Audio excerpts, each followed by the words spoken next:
researching future trends in dentistry. Where is this all going? Is AI gonna replace me?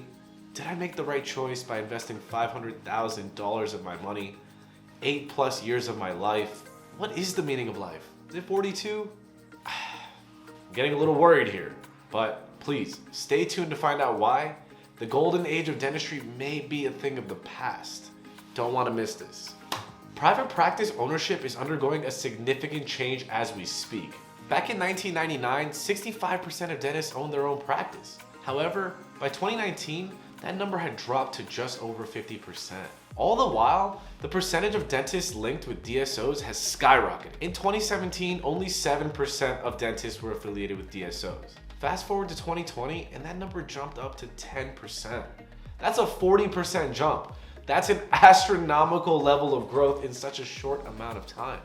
These statistics reveal a shifting trend, with DSOs gaining market share while private practice ownership is on the decline. Now, it doesn't mean that owning a private practice is impossible, but it may become more challenging in the future. And here's what will make it so much more difficult going forward. The rise of DSOs, dental service organizations in dentistry. It's a topic that can be quite tough to ponder about, but it's important to address it. DSOs are becoming a more prominent part of the dental landscape, driven by the influence of private equity. They're leveraging economies of scale, centralized resources, and aggressive marketing strategies. They have the financial backing to invest in state-of-the-art equipment, offer extended hours, and better contracts with insurance providers. And this is all to gain a competitive advantage over the rest of us in private practice. Now, just as an example, I want to show you just how elite my DSO is in this competitive advantage. When I order supplies on Henry Schein's marketplace, my supplies are 40, 50, and sometimes 60% off the normal price you may be paying in private practice. And as you all know, this lowers the overhead drastically since dental supplies are crazy expensive. What about those implants and crowns that run up your lab bill? Nope. It's Black Friday discounts for us every day of the year because we have contracts with these guys. When I first saw these rates, I was astonished. My office and the other 1,200 offices are all equipped with the latest technology. Guys, I'm talking about Trios 4 scanners, CBCTs from Carestream, and even Sprint Ray 3D printers for digital dentures in every single office. Guys, these are expensive pieces of equipment when you really look at the numbers. That CBCT alone can run you upwards of $70,000.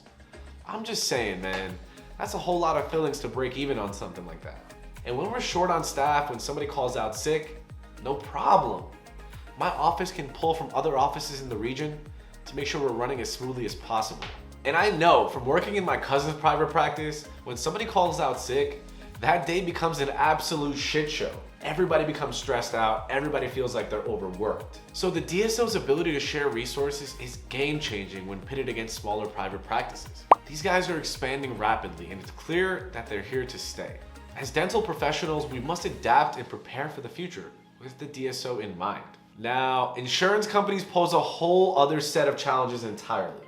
When a third party enters the medical field, it often leads to complications. Patients expect their insurance to cover all their services, but the reality becomes very different. Insurance coverage is often limited, leaving patients disappointed and leaving us struggling to provide the care that they need. Reimbursements are decreasing year after year, which can be frustrating for us dental professionals. Insurance companies sometimes even interfere with treatment decisions, which can strain the patient-doctor relationship. Now, we all know the two biggest players in the future of dentistry is the insurance company and the DSO. So you may be wondering if these two powerhouses ever thought of joining forces to begin a monopoly in our industry. And the answer is absolutely yes. The collusion between DSOs and insurance companies is extremely concerning. Like, there's a contracted rate that the insurance company pays you for procedures when you're in network with them. And then there's the rate that we get when we are in network with them. The differences are monumental. Let me give you a small example of how insane this partnership really is and how it leaves the rest of the dental industry in its dust. We advertise free new patient exams if the patient has insurance. Guys, if we use the F word, people run through the door in waves. I see it every single day in my practice. But it's not really free because we bill their insurance company and they're able to write it off because we have these types of contracts. So the patient pays nothing to get an expert opinion, x-rays, perio charting, basically a full mouth evaluation. A regular private practice simply can't afford to do this, leaving a big majority of the population in the hands of DSOs. And this is a sad reality of the challenges we face in the future as potential private practice owners. What's even more sad is how many hours new doctors like me have to work to keep these massive operations moving. Think 8 a.m. to 6 p.m., 10-hour shifts, potentially 2 Saturdays a month. We're simply open more than anybody else. We're able to accommodate just about anybody's busy schedule just so they can get their dental needs addressed. This is a wonderful thing for patients in need, don't get me wrong, but it makes it very challenging for us as competition against the DSO. Now let's not forget the soaring cost of dental school tuition as well. It has become the most expensive degree worldwide. With each passing year, it becomes more financially challenging to pursue a dental career. The projected total tuition from students graduating from institutions like NYU and USC is becoming unfathomable. Coupled with high interest rates on loans, it's no wonder why many people following the dental field are considering this type of loan financial suicide. And this burden affects the next generation of dentists greatly, and unfortunately has an impact on patient-centered care. It seems more now than ever, dentists are driven to be profit-oriented due to the overwhelming amounts of debt. All of this negatively impacts the overall perception of the amazing services we are able to provide to the world. And on a last note, the saturation of dentists is also on the rise, another challenge we must overcome. More dental schools are opening, class sizes are increasing, and more dentists are simply being pumped out each and every year. The Augusta College of Orthodontics, for example, has an expanded class size of 36. To my knowledge, the largest ortho class before them was NYU with a class size of 12. This trend of stuffing students into larger class sizes can be observed throughout the entire country.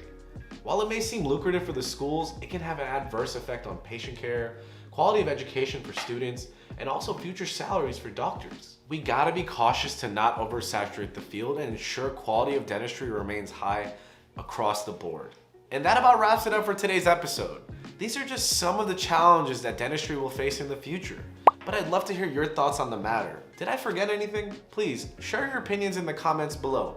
Don't forget to like, subscribe, and share this video with a friend. Together, let's stay informed and navigate the evolving landscape of dentistry. And feel free to reach out to me on IG if you're a bit worried about the content of this video. I know it may be alarming to realize, but this is still an amazing profession with a ton of upside for anybody looking to take on a challenge.